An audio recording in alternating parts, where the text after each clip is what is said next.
J'espère que vous allez bien, j'espère que vous vous portez bien. Nous sommes toujours le 28 septembre 2023. Je dis que nous sommes toujours le 28 septembre parce que nous avons commencé cette journée par une émission d'analyse, de décryptage des grands enjeux, des grands axes et des objectifs de cette nouvelle réorganisation très étonnante et très particulière des services de la présidence de la République, décidée par un décret présidentiel qui a été signé le 26 septembre dernier et qui a été publié de façon précipitée, avec beaucoup d'empressement, dans la dernière édition du journal officiel de la République algérienne du 27 septembre dernier. Je fais référence au décret numéro le décret présidentiel numéro 23-331 du 26 septembre 2023 portant réorganisation des services de la présidence de la République. Ce matin, nous avions expliqué comment ce décret est en train d'accélérer la concentration de tous les pouvoirs au sein du clan Tebboune et que le clan Tebboune en panique après tant de polémiques, tant de critiques, tant d'échecs et notamment tant de révélations sur les pratiques de ses conseillers, sur leurs interventions intempestives dans le champ politique et dans le champ d'action des ministres et des membres du gouvernement, sur l'accumulation de pouvoirs non constitutionnels par les proches du clan Tebboune et par ses conseillers notamment, et par leurs pratiques indélicates, mafieuses, puisque des institutions de l'État sont prises en otage par ces membres de l'entourage de Tebboune qui décident sans disposer d'aucune base légale, en leur donnant des instructions, des ordres, une marche à suivre à ces institutions, à des hauts responsables de l'État, alors que normalement le rôle d'un conseiller est de ne jamais entrer en contact avec un autre membre du gouvernement, sauf dans des situations très exceptionnelles et à la demande du chef de l'État. Donc Abdelmadjid Tebboune, pour protéger son entourage, pour protéger ses conseillers, pour légitimer leur intervention et leur influence malsaine et leur emprise sur les appareils les plus sensibles de l'État, il a fait ce nouveau décret présidentiel qui ne manquera pas de faire couler beaucoup d'encre et qui ne manquera pas de causer beaucoup de problèmes. Comme un exemple bien concret. Après avoir parlé des conseils dans la première émission que je vous invite à revisionner, parlons aujourd'hui ou maintenant de ce que Tebboune va faire avec son directeur de cabinet.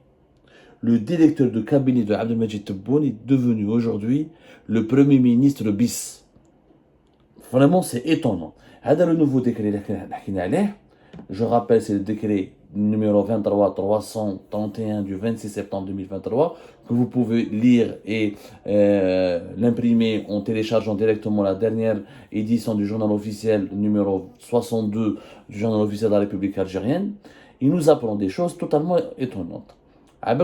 Tous les présidents ont des chefs de cabinet et des directeurs de cabinet. Sauf que le rôle des directeurs de cabinet, de chefs de cabinet, se cantonne uniquement à gérer quelques tâches au niveau de la présidence de la République.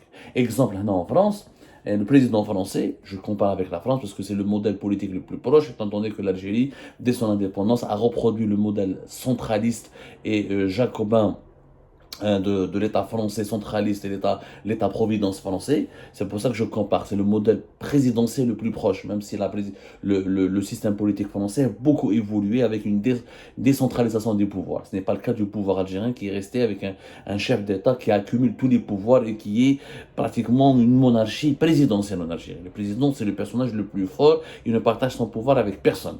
Mais je compare quand même parce que historiquement, c'est des systèmes politiques qui se ressemblent. Parce que l'Algérie, encore une fois, a voulu imiter, reproduire les grands mécanismes du système présidentiel français. En France, par exemple, au choix du directeur qui est le chef de cabinet, c'est quoi son rôle? Le chef de cabinet, il organise l'agenda du président. Il organise l'agenda du président, c'est tout. C'est-à-dire que voilà et il organise ses déplacements. L'agenda, ce que va faire le président chaque jour et où est-ce qu'il va se déplacer, il va rencontrer qui. C'est tout. Kane a différencié avec le directeur de cabinet. Le directeur de cabinet, non. Le directeur de cabinet, c'est lui qui est responsable du chef de cabinet. Le directeur de cabinet, Ouchidir, il gère l'organisation du directeur de cabinet et l'organisation de l'ensemble des membres du cabinet de président de la République, y compris les conseillers. Si vous voulez, le directeur de cabinet, c'est le premier responsable de tous les conseils du président de la République. Et c'est lui qui coordonne entre les différents services de la présidence et ses différents conseillers et le chef de l'État. Voilà quel est le rôle. Un rôle simple, encore une fois, clair, net et précis, qui se contente d'un champ d'action limité au palais présidentiel. En Algérie, non. En Algérie, avec ce nouveau décret présidentiel Abdelmadjid Tebboune, le 26 septembre, le directeur de cabinet, Wilaya Jma'a, plus important que le Premier ministre. Atalou 10 missions. Atalou 10 missions. Al-Majid Tebboune a attribué 10 missions au directeur de cabinet, parmi lesquelles étudier et mettre en œuvre des dossiers politiques et de relations internationales. Je te les dossiers politiques et de relations internationales du directeur de cabinet. Le directeur de cabinet, sa fonction est de gérer le cabinet du président. C'est suivre l'activité du gouvernement, en faire l'analyse et de rendre compte au président de la République. Suivre l'état de l'opinion publique sur les grandes décisions. Suivre l'état de l'opinion publique.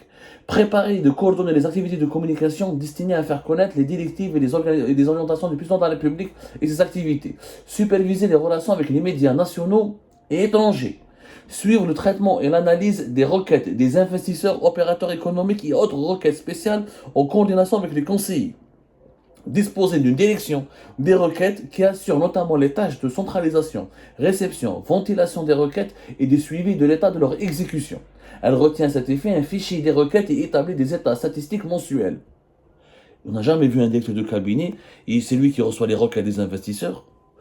Les investisseurs, il y a le ministre des Finances, il y a le Premier ministre, il y a le ministre du Commerce, il y a une direction au niveau du ministre, en tout cas c'est le Premier ministre qui est normalement censé travailler directement sur le terrain et d'être la vitrine du pouvoir, parce que le président, c'est le président, le programme, il établit les programmes, il établit les grandes orientations, et le Premier ministre, c'est lui qui est normalement l'exécutant de ce programme, et c'est lui l'entraîneur, c'est le président de la République, le capitaine d'équipe, c'est le Premier ministre.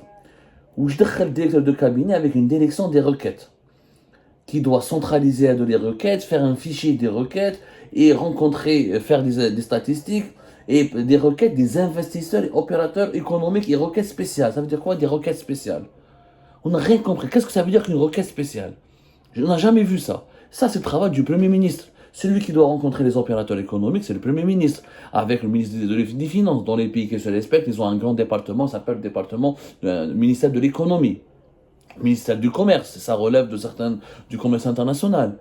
Mais un directeur du cabinet du président n'a pas pour vocation ni pour mission. On n'a jamais vu un directeur de cabinet d'un chef d'État qui reçoit les requêtes des opérateurs économiques et qui doit les traiter, les dresser dans un fichier, les suivre avec les conseillers, ventiler les requêtes, suivre leur exécution, les orientations du président. Ça n'a aucun sens. Étudier, de mettre en œuvre des dossiers politiques. Ce n'est pas le rôle du directeur de cabinet. Le directeur de cabinet n'est pas un poste politique. Suivre les relations sur les dossiers politiques de relations internationales, c'est le ministre des Affaires étrangères. Ça, c'est pas le directeur de cabinet. Un ministre des Affaires étrangères. À quoi il sert donc un ministre des Affaires étrangères? Le directeur de cabinet, il gère les conseillers et les services de la présidence. Il met en contact le président de la République avec ses conseillers et l'ensemble des services de la présidence. Ça s'arrête là. Il gère son agenda. Parce normalement, il a sur son couple, sous son égide, il a aussi le chef de cabinet. Et ses déplacements. Suivre l'état de l'opinion publique sur les grandes décisions. Comment le directeur de cabinet au palais présidentiel va suivre l'opinion publique sur les grandes décisions? Il va faire des sondages, il va commander des sondages, il va commander des enquêtes d'opinion. Ça, c'est le rôle du ministère de la Communication. Il y a un ministre de la Communication. Il y a un porte-parole du gouvernement. Il y a un porte-parole du gouvernement. Normalement, c'est lui qui s'occupe de la gestion de l'opinion publique. Normalement, c'est avec le cabinet du président, travaille avec le ministre de la Communication. Et encore une fois, le Premier ministre, à quoi il sert? Le directeur de cabinet, maintenant, compte plus que le Premier ministre. Et ça, c'est très dangereux. Préparer, coordonner les activités de communication destinées à faire connaître les directives et les orientations du président de la République et ses activités. Et le gouvernement, il sert à quoi? Et le porte-parole du gouvernement, il sert à quoi? Donc le directeur de cabinet, donc c'est pas la peine d'organiser un conseil des ministres. Al-Majid Tebboune peut diriger le pays avec ses conseillers et son directeur de cabinet. T'as pas besoin de ministre, puisque les conseillers, comme on l'a vu dans la première vidéo, ils peuvent participer à la mise en œuvre du programme du président, aider le président à exercer ses pouvoirs constitutionnels et ses responsabilités constitutionnelles, donc à en assumer une partie si le président leur confie, leur délègue cette possibilité-là, à réaliser des études et des dossiers et présenter des rapports. Donc les ministres servent à quoi? Et le directeur de cabinet, c'est lui qui fait les requêtes des opérateurs économiques, c'est lui qui a le fichier des requêtes, il a les statistiques sur les requêtes, et c'est lui qui fait les dossiers politiques de relations internationales, c'est lui qui suit l'activité du gouvernement, c'est lui qui suit l'état de l'opinion publique sur les grandes décisions, et c'est lui qui prépare et coordonne les activités de communication de la présidence, et fait tout. Je n'ai jamais vu un directeur de cabinet qui a autant de pouvoir et autant de missions. Je rappelle que l'actuel directeur de cabinet d'Abdelmajid Tebboune, c'est un certain Nadir Arbaoui, qui a été nommé en 2023, je crois en mars. Nadir Arbaoui, qui était l'ambassadeur d'Algérie, représentant de l'Algérie au prix de l'ONU à New York. Voilà, la mission permanente de l'Algérie, c'était fin mars, Nadir Arbaoui. Il a été nommé. Nadir Arbaoui, il a le profil de diplomate, oui, mais en quoi il n'a pas de connaissance des enjeux économiques du pays, il n'a pas une connaissance affûtée des problèmes avec les opérateurs économiques. Comment il peut gérer les opérateurs économiques, leurs requêtes, faire des statistiques, faire des grands dossiers sur la politique internationale, assurer la communication du président, suivre l'état de l'opinion publique et comprendre comment les Algériennes et les Algériens réagissent aux décisions du président. Ça, c'est des compétences qui relèvent du Premier ministre. Le Premier ministre, c'est lui qui doit exécuter la politique, c'est lui qui doit faire les grands dossiers, c'est lui qui doit dire au président, voilà comment se comporte là aussi du Premier ministre et du gouvernement. Le directeur du cabinet ne peut qu'organiser l'agenda, les déplacements du président, assurer la coordination entre le président et ses conseillers. Voilà comment une véritable république fonctionne. Or, en Algérie, nous avons une république couscoussière, même pas une république bananière. En fait, Abdelmajid Tebboune, comme il a du mal à choisir un premier ministre, parce qu'il doit demander, se concerter avec l'armée et avec les services de sécurité, les services secrets, et se concerter avec Senghengriha, les autres décideurs de l'armée. Donc, qu'est-ce qu'il dit? Comme il ne trouve pas un bon premier ministre, comme il ne veut pas trouver un bon, parce qu'un premier ministre, Abdelmajid Tebboune est censé partager le pouvoir avec lui. Un bon premier ministre à une année des élections présidentielles, c'est quelqu'un qui va attirer les regards, qui va attirer les caméras, qui pourrait devenir populaire s'il apporte des solutions au pays, s'il peut redresser la barre, s'il peut redresser la situation du pays, s'il trouve des solutions aux problèmes des Algériens et des Algériens. Comme Tebboune a peur qu'un premier ministre lui fasse de l'ombre, comme il a peur que l'armée lui impose un premier ministre, l'armée des services secrets lui impose un premier ministre qui pourrait être plus compétent que lui, plus brillant que lui, comme il ne veut pas partager du pouvoir avec un premier ministre, qu'est-ce qu'il fait Abdelmajid Tebboune? Il verrouille, il décide de donner les compétences qui relèvent du Premier ministre à son directeur de cabinet. Comme son directeur de cabinet, c'est quelqu'un qui n'est pas, c'est pas un personnage public, c'est pas quelqu'un qui va se faire connaître, c'est pas quelqu'un qui pourrait se montrer, et il travaille directement sur sa coupe et le contrôle directement, et que l'armée ne pourrait pas intervenir dans son champ d'action, parce que l'armée n'a pas de droit de regard sur le directeur de cabinet du président, et ben, Abdelmajid Tebboune a tout verrouillé, et maintenant, le véritable gouvernement sera comme un gouvernement parallèle, comme je l'ai dit ce matin, un gouvernement parallèle au palais présidentiel d'El Moradiya. Le directeur de cabinet, c'est le Premier ministre. Il fait le travail du Premier ministre. Les dossiers de la politique internationale, le suivi de l'opinion publique, les requêtes des opérateurs économiques, les requêtes spéciales, la communication du président, les activités, contrôler les activités du gouvernement, faire un fichier statistique sur l'avancement des requêtes. C'est illogique. C'est complètement illogique et ça, encore une fois, à une année des élections présidentielles de décembre 2024, c'est un gros positionnement du clan Tebboune qui veut se protéger légalement, qui s'offre une base légale pour une sorte d'immunité. Demain, on ne peut pas reprocher à Boualem d'intervenir ou là, de faire de l'ingérence dans les affaires du gouvernement. Moi, j'ai le décret du président qui me donne le droit d'agir et de l'assister dans ses pouvoirs et responsabilités constitutionnelles.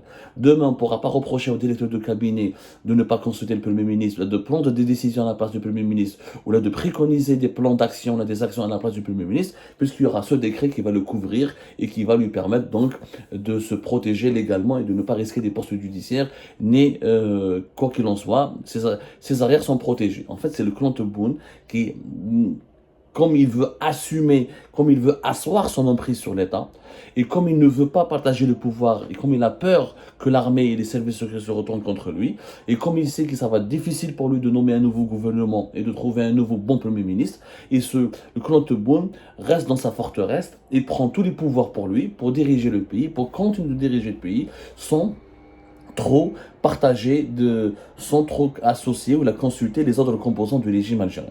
C'est une dérive autoritaire et c'est une dérive de mauvaise gouvernance. Un pays ne peut pas diriger par un directeur de cabinet ni par un conseiller à la présidence. Un pays ne se développe, ne peut être bon dirigé, ne peut être que bien dirigé, il ne peut être redressé, il ne peut avancer qu'avec un bon gouvernement, qu'avec des bons ministres compétents, avec des ministres qui ont une marge de manœuvre, une feuille de route, un feu vert, une carte blanche pour initier les grandes réformes et les grands chantiers dont nécessite le développement d'un pays.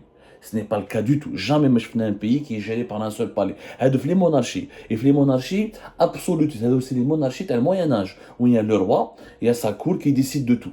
Même dans les empires, dans les grands royaumes, le roi avait des conseillers, des vizirs et des ministres. Il les écoutait, il les suivait, il leur demandait, il leur déléguait du pouvoir. Tebboune, c'est pire qu'un roi.